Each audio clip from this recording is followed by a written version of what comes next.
Bom, boa tarde, eu me chamo Eduardo, sou estudante de filosofia na faculdade Uninter e eu estarei falando um pouco sobre a cidade de Caxias, Maranhão. Então, Caxias é conhecido por suas praças bonitas e conservadas, conhecida também por suas águas cristalinas.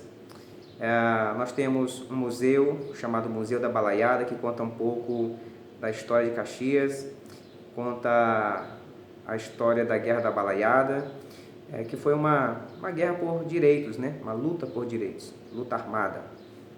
Bom, a questão da cultura de Caxias é muito diversificada, assim como a sua religião também, né? A religiosidade do povo é bem variada. Os templos católicos são do século 18 e 19. Nós temos prédios tombados como patrimônio da humanidade. Dentre outras coisas, eu quero destacar os homens que nasceram nessa cidade, né? Homens que se destacaram. E eu vou começar por Gonçalves Dias, que é um caxiense. Todos que eu vou falar aqui são caxienses. Gonçalves Dias nasceu em 1824, 23 e faleceu em 1864. Então ele faleceu com 41 anos, precocemente, por conta de um naufrágio. Então, ele foi advogado, jornalista, etnógrafo, teatrólogo e poeta. Como poeta, ele se destacou nacionalmente, ficou muito conhecido, principalmente pelo seu poema Canção do Exílio. Outro nome ilustre é Raimundo Teixeira Mendes, que nasceu em 1855 e faleceu em 1927. Ele era matemático, também filósofo e se destacou também por ser autor da bandeira nacional republicana, né? Um dos mentores, na verdade. Bom, tem um outro nome que é o Cid Teixeira de Abreu, que ele nasce em 1937 e a gente não sabe o ano certo do seu falecimento.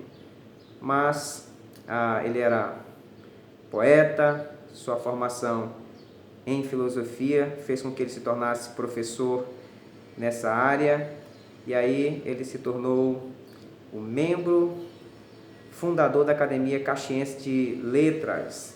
E o interessante é que ele concorreu ao Prêmio Internacional de Poesia Americana, e ele trouxe esse prêmio para os brasileiros. Ele venceu esse prêmio em Colorado, nos Estados Unidos. Outro nome interessante é Coelho Neto, que ele nasce em 1864 e falece em 1934. Filho de português, ele casou com uma indígena, né? Ana Silvestre Coelho. Eles moraram no Maranhão e aqui nasceu Coelho Neto. Então eles se mudaram daqui, foram para o Rio de Janeiro e Coelho Neto tinha 6 anos de idade quando isso aconteceu, quando eles mudaram daqui.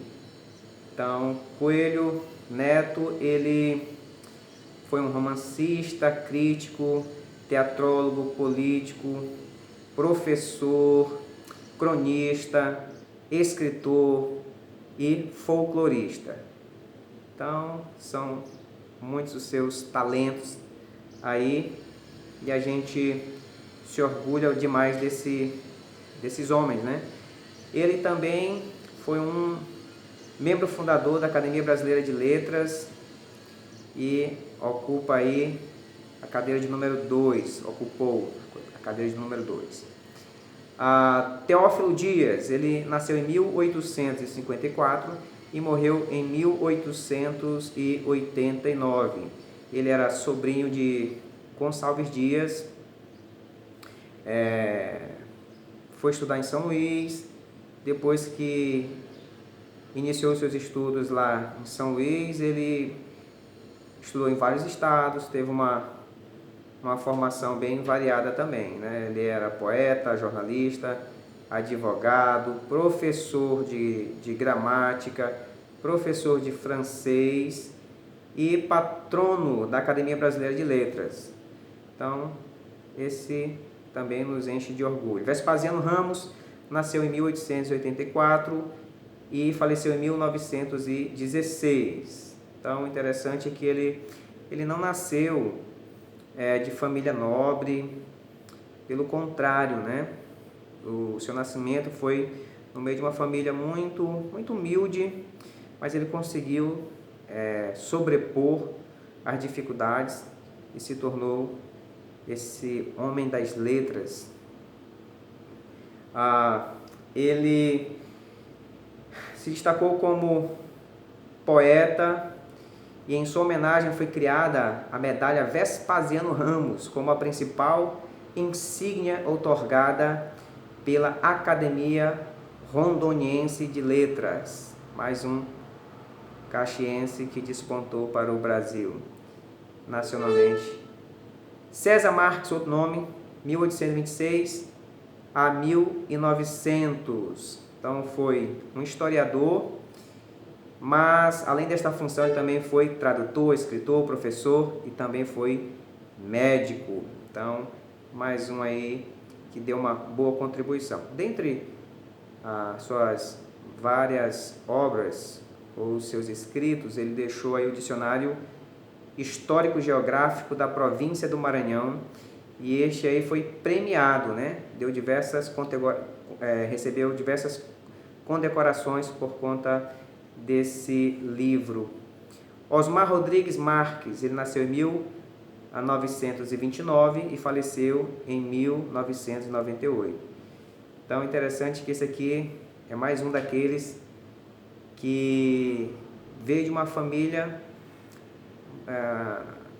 de pouca, uma renda muito baixa. A mãe dele era doceira, era dona de casa, o pai dele era apicultor. Então é mais um exemplo aí de superação. Então ele atuou como jornalista, contista, romancista e novelista. Ele enveredou também pela arte plástica, né? Se tornou aí um homem premiado por conta das suas obras, né? Ele recebeu o prêmio Orlando Dantas, 4º centenário do Rio de Janeiro, Graça Aranha, em São Luís Maranhão, e ficção do Banco Regional de Brasília, além de ficção do governo do Distrito Federal, prêmio Adélio Magalhães, no Rio de Janeiro, e o prêmio Romance do governo de Goiás. Isso é só alguns dos seus prêmios, né? Nós temos ainda o poeta caxiense Salgado Maranhão. Esse se destaca com o prêmio Jabuti. É uma espécie de Oscar da literatura aí. Então, Salgado Maranhão, ele venceu o prêmio Jabuti com Mural de Ventos em 1999. Agora, a história dele também é outra história de superação. Ele nasceu em 1953, nasceu no povoado de Canabrava das Moças, de lavrador com o seu pai, ao mundo internacional da poesia, digna de contemplação na Universidade de Brown, que fica nos Estados Unidos. Então isso foi muito, muito importante, não só para ele, mas para todos nós, né, para os maranhenses e brasileiros. A gente ter um escritor que veio de uma situação tão humilde e aí se torna um grande poeta premiado com o prêmio Jabuti em 1999. Então, interessante que a história dele diz que ele foi alfabetizado tardiamente aos 15 anos de idade. Fica a lição para nós aí, né? Nunca é tarde para começar e estudar, não tem aposentadoria, né? Você se aperfeiçoar nos seus estudos. Então, é interessante a gente observar que esses grandes exemplos de superação, eles devem também nos inspirar. Então, aí foi só um aperitivo, né? Mas os caxienses ilustres, eles não se limitam somente a essas pessoas que eu citei. Poderia falar de tantos outros, como, por exemplo, de Renato Menezes, também poeta, o Ibson Carvalho. Todos que eu vou falar aqui são poetas. Jacques Medeiros, Del Silva, Carvalho Júnior e Jorge Bastiani, dentre outros que eu não citei aqui. Então, Caxias está de parabéns pela sua contribuição, por ser um berço de homens ilustres que contribuíram para o progresso intelectual, não só intelectual, mas progresso da nossa nação de modo geral. Um grande abraço, espero que vocês tenham gostado.